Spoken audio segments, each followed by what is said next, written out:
When Sev Hakupsi hears children outside, he can't help but check, just to be sure, even though his son Bayram would be a teenager now. 7 years have passed since he vanished from in front of the Kupsi's home.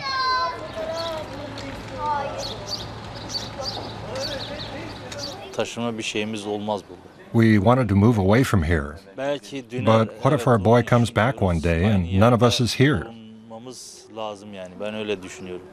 Witnesses claim to have seen a suspicious car, but the distraught parents say the police never really followed up. When children of the well-to-do go missing, helicopters go out looking for them. But the police didn't even put a sniffer dog on this case.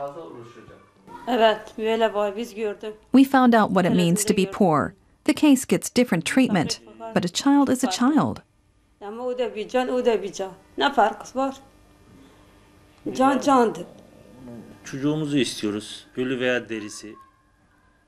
We just want our child back, even if it's just the mortal remains.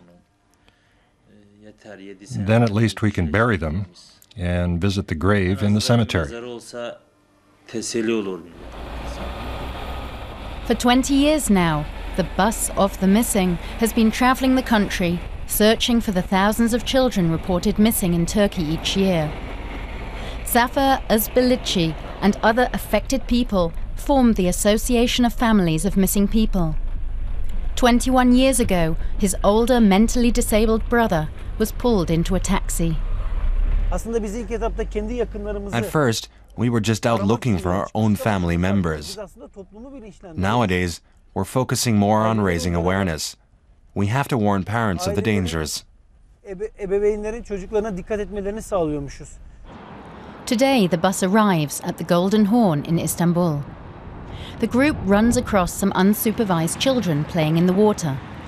When Özbelici and his companions try to warn them of the risks, they seem wary. A healthy reaction, actually. Many of the vanished children may have become victims of unspeakable crimes.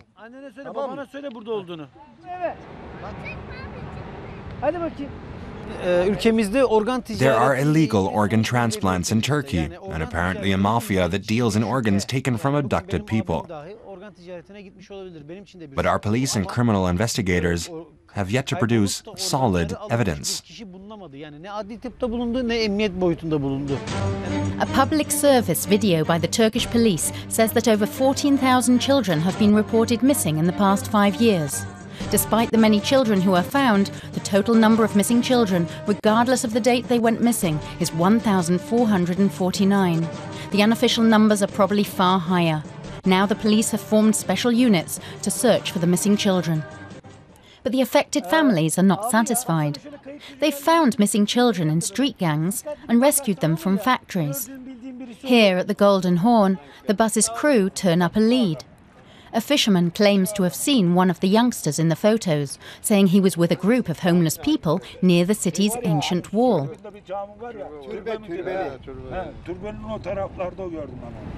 Özbelici and a companion set out. But when they get to the indicated location, nobody's there. The homeless people have moved on.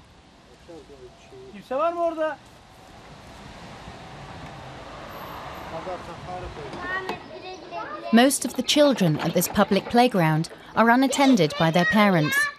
Some of them are barely 3 or 4 years old.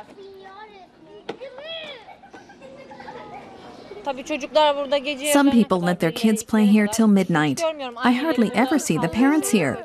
The main thing for them is to have the kids out of the house.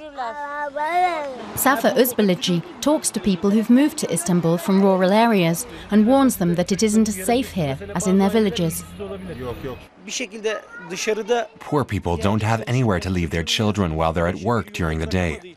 They can't afford daycare, so the children end up alone on the streets for hours and fall easy prey to kidnappers. Every day, we hear about children being approached by strangers.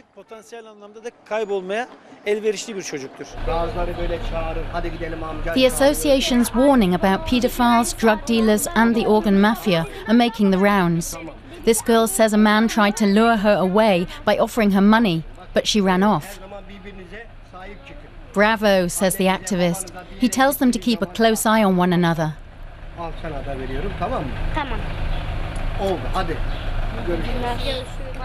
The bus moves on. Soon it won't be the only place showing photos of missing children. An advertising company has offered to put them on billboards all across the country.